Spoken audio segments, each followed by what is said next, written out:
What's good, everybody? Welcome back to another episode of Vitamin C's with me, your boy, Adam Taylor. As usual, I'm joined by my homie, my compadre, my co-host in crime, Mr. Tim Shields. What's popping, Tim? Not much. Just getting back. I mean, heck of a timing, right? Like you were away on vacation, we weren't able to record, and of course, massive Celtics news hits in the worst kind of way. Danilo Gallinari got hurt overseas playing in Italy, and originally the diagnosis was a torn meniscus, and it seemed like the ACL was stable. That was like the first thing that we heard. We were like, "Great, awesome! Celtics dodged a bullet. He's probably expected back sometime in November." Fast forward to the September 2nd, and it's a lot worse than we thought. It is a full torn ACL in his left knee. It is the same ACL that Gallinari tore in 2013, and now we're looking at 6 to 12 months recovery. Realistically, at age 34, at the size of the player, this might be the last time we've ever seen Gallinari touch a floor. I'm hoping that's not the case, but like worst case scenario, like this is forcing him into retirement. Bro, the 28th of September, I fly. I go to the south of Spain. I'm chilling on the beach, dude. I'm on a sun lounger. I'm just chilling, feet up. My phone goes off. Gallinari injured. I'm like, yo, it's my first day of vacation. I'm not responding to it. I'm not tweeting it out. This sucks.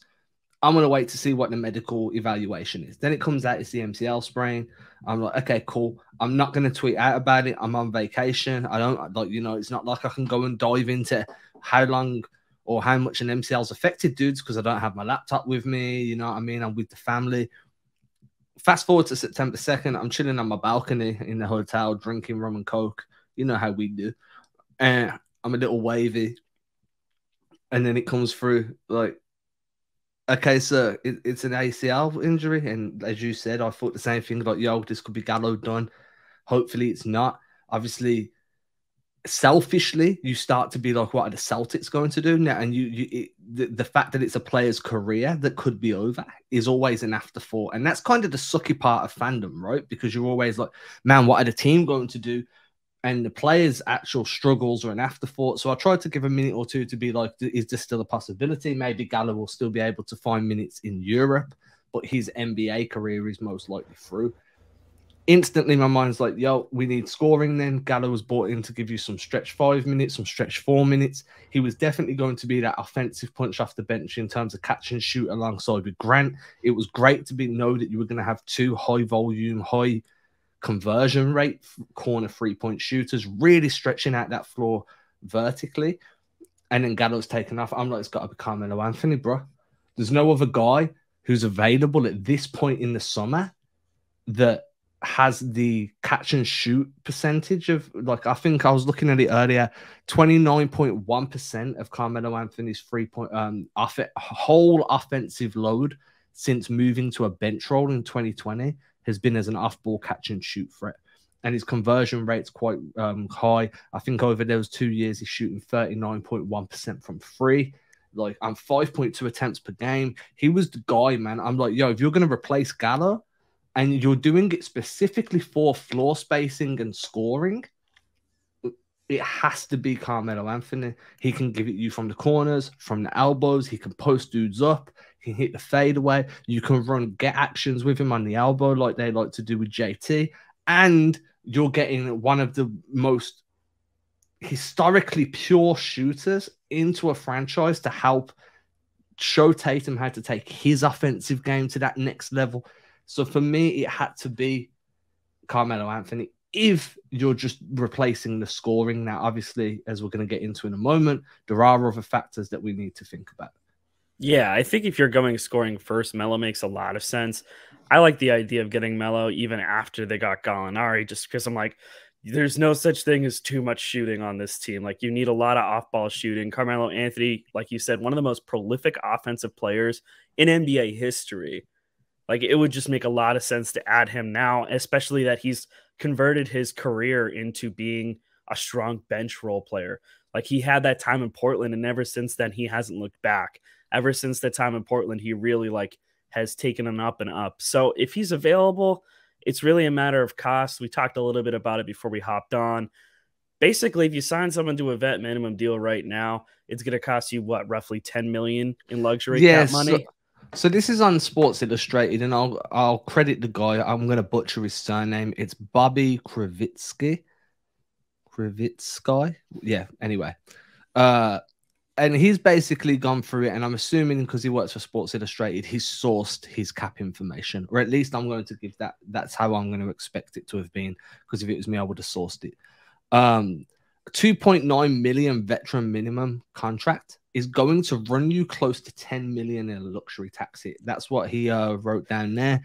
So for anybody that's like, yo, well, you're gonna, you have the roster space to bring in Carmelo and then go and get yourself a LaMarcus Aldridge or a Hassan Whiteside. Yeah, the roster space is there, but I genuinely don't see not just the Celtics front office, but I cannot imagine many front offices willing to part with another $20 million in luxury tax for 2-3 million a year veteran minimum guys. It just doesn't make sense, right? Your return on investment isn't going to be great. Whoever's going to replace Gallo, whether that be Carmelo, whether it be somebody else, they're going to get significant minutes because there's always minutes going to be available for Gallo. But if you're going to split that kind of impact, right? Like if you wanted to bring in a 5 to kind of soak up some minutes, Gallo was going to play at the 5 and then bring in a 4 to soak up those minutes. Well, now both guys are only really playing anywhere between 7 and 9 minutes a night. If you think of the fact that Gallo would have split his time between two positions, and 20 million a year for 7 to 9 minutes a night from veterans, there's no upside there. It's just way too much. That's buying a house that's going to fall down in 3 years because it looks nice right now. It just doesn't make sense. Yeah, and I think one thing that ties back to it when looking at specifically Gallinari, a few people have said this. Also, Chris Mannix said this, and I think you had mentioned Jared Weiss as well. Gallinari, having that injury happen, he was brought in effectively to be a serviceable 5, potentially being thrown in there to give some relief for Al Horford at the 4 and 5. So the fact that you don't have him there, you're losing spacing, you're losing size. It means that Grant Williams is going to have a bigger role because you're going to be leaning on him heavily. That's going to play into his extension talks. You're going to have to pay him a lot of money if you didn't have to already, but now his role is going to be even bigger. So it's just a question of whether or not you prioritize adding someone who can play the center spot to give Al Horford relief, or if you're just looking at a scoring aspect of going out and getting a guy like Carmelo Anthony, who's going to effectively give you that off-ball shooting that you lost with Gallinari, but you're not going to be able to really play him at the 5. So I guess it really depends on how the Celtics feel about some of the guys they've got in the back end. Like they've got Kabengele. We've heard them talking up Kornet a little bit, so maybe Luke Kornet does factor in a lot more than we expected to at the 5. But they definitely lose a little bit of versatility here with Gallinari going down. They definitely lose offensive firepower. So if you're only going to be able to sign one veteran to that minimum and it's going to cost you a bunch in luxury tax, you cannot miss with this. And I feel like Carmelo Anthony makes a lot of sense for what you're trying to do. So I'm just going to reiterate what I've said already. And I've got the numbers in front of me because I did write an article on this morning. I'm glad to be back at work. Carmelo Anthony has played 138 games since making a move to a bench role in 2020. He's taking, on average, 5.2 threes per game, hitting a 39.1% clip. 21.9% of his offense is coming on a catch and shoot. So he's operating predominantly off ball, spacing the floor, and just taking the shots where they come. Now, you can also kind of factor in there his pick and pop game, especially if he's picking, popping, and then there's another action before the ball swings over to him. They're going to be factored in as catch and shoots as well. And then you come down to his bread and butter game. 23.3% of Anthony's game as whole offense is coming from the post up. And that's whether or not he's initiating handoffs, whether he's doing get actions like we see from Tatum on the elbows, whether he's backing guys down and going into that patented fadeaway. What we're seeing is Anthony is your pure scorer. He's just doing it in a smaller sample size off the bench. And if that's what you had in mind for Gallo, that's what you do. Now, the flip side to that is maybe you're more concerned with filling that 5 role. Maybe that, the pure scorer at the 4 would have been nice, but we can rely on Grant Williams for that. We're okay there. You know what I'm saying? We don't feel like there's too much of a concern when you've got Grant and Horford, and we can keep things clicking. We can slide Tatum up to that 4, or you can slide whoever you need to wherever you need to. You can make it work. But maybe that 5 position where you want to give Rob Williams and Al Horford a little bit of a rest. You want somebody a little bit more versatile, and this is why Gallo was ideal, because he could give Horford rest days, he could give Rob rest days, because he was a multi-positional guy. Now the problem at this time of the year is your multi-positional dudes are gone. Everyone you're getting now is single position or single skill. Melo, single skill scorer. So then you look at somebody like, I don't know, Hassan Whiteside, DeMarcus Cousins, single skill guys. But I do think that DeMarcus Cousins, if you're not going the Carmelo Anthony route, DeMarcus Cousins could be that dude, because he can play that 4 and he can play that 5. You know what I'm saying? And I'm going to repeat this on full screen so I can have my Stephen A moment. DeMarcus Cousins, if you are not going for Carmelo Anthony to replace Danilo Gallinari, DeMarcus Cousins is that dude. He's one of the only multi-positional veterans still available on the free agent market. He can play the 4. He can play the 5. He's going to give you a little bit of floor spacing. He's going to be able to do work down low on the glass. He can give you buckets from the post. He can give you buckets from the free throw line, extended. So he's got that mid-range game, solid screener. Are we concerned about his injuries? Yeah. Is his motor great? Not really, but that's what you're getting from a veteran minimum dude at this point. So if you don't want to go pure scoring and you want multiple positional skill to give Al Horford and Robert Williams a rest down the line, DeMarcus Cousins is that guy, bro. I think that might be the move too. Like, I think Carmelo makes sense if you're just trying to go for shooting. You know that we've talked about Boogie before, and I definitely don't hate the idea of going out and getting him. I think, again, having someone who can play the 4 and the 5, that you can swap them between the 2 is important. As important as shooting is right now, they just need positional versatility. You don't get that out of Cornette.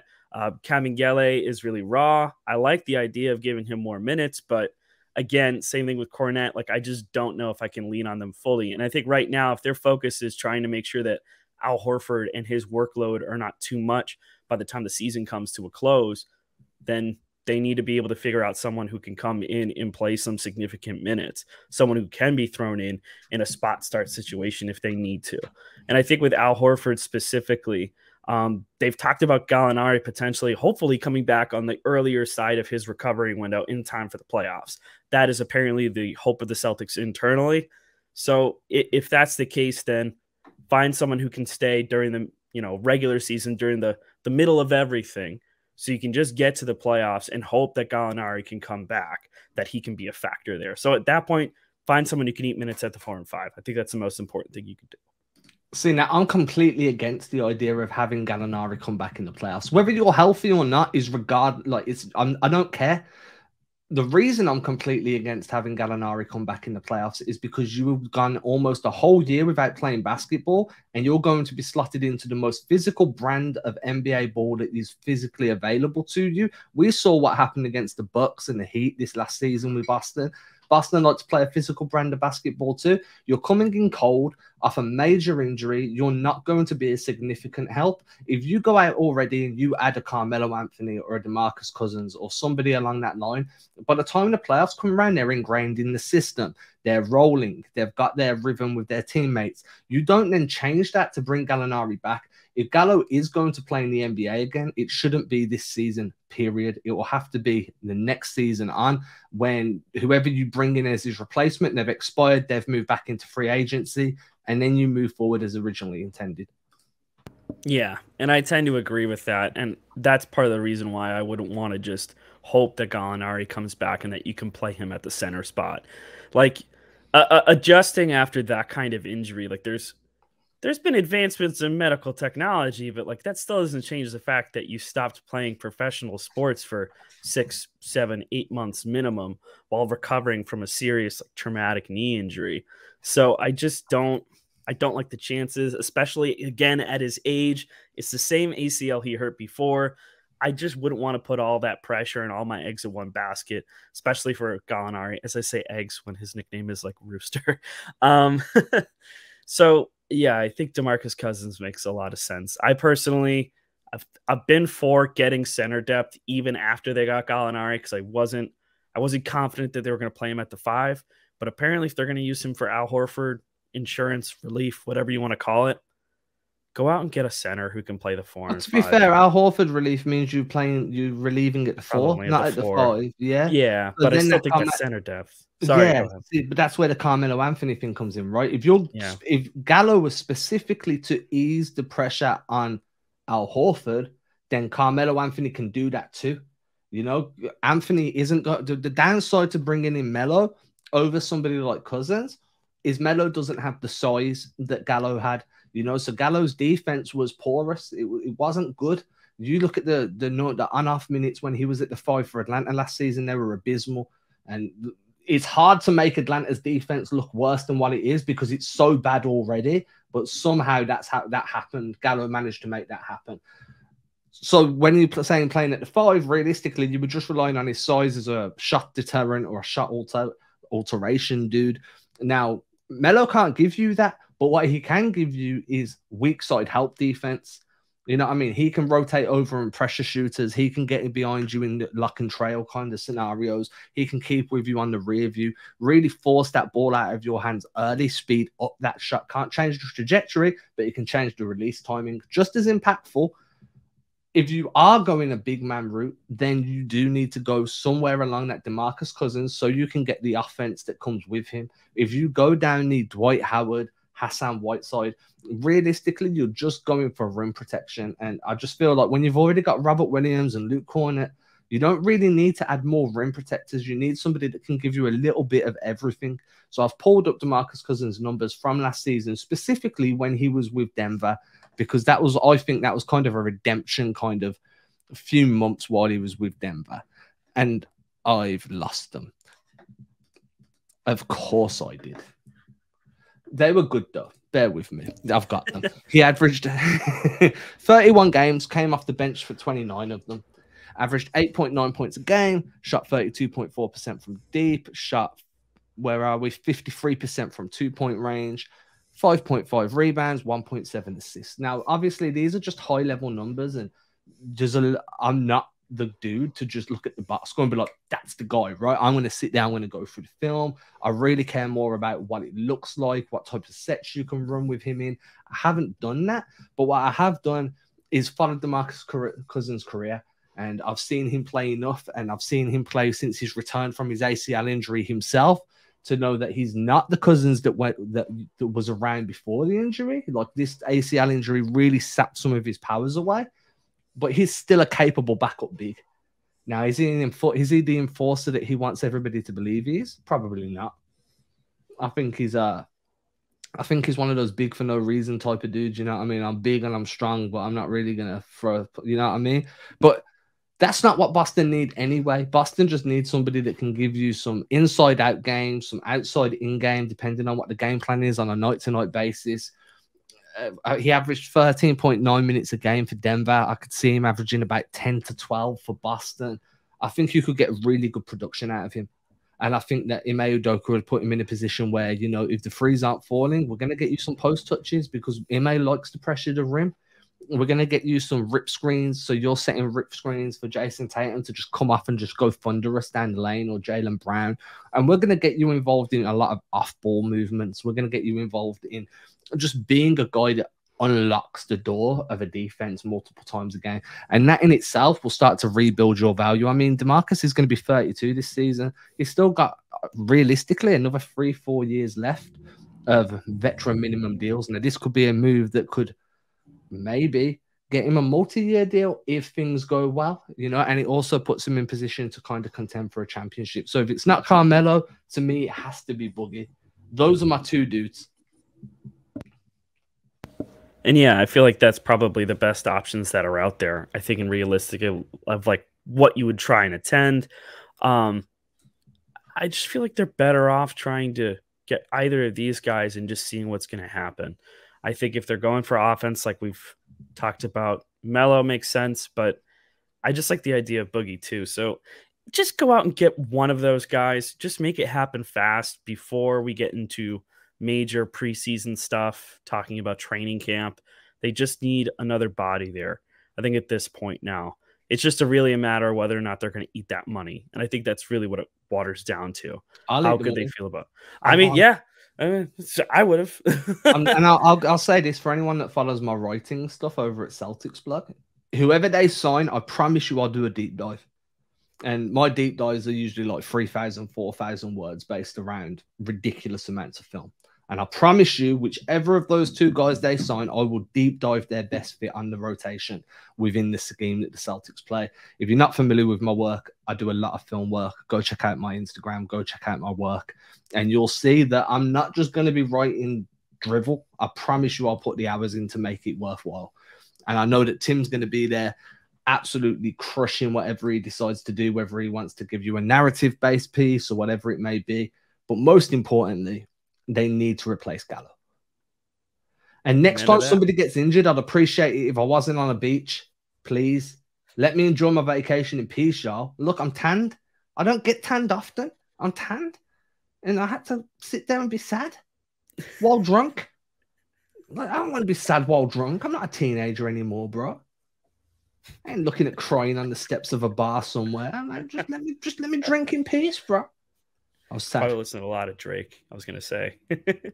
I refused to let it upset me. And then you have the Cavs trade. Crazy. We didn't even talk about that, man. Booming. We'll do another episode on how that affects Boston. But yo, yeah, that one. I was at a bar. I was very loud. Very loud.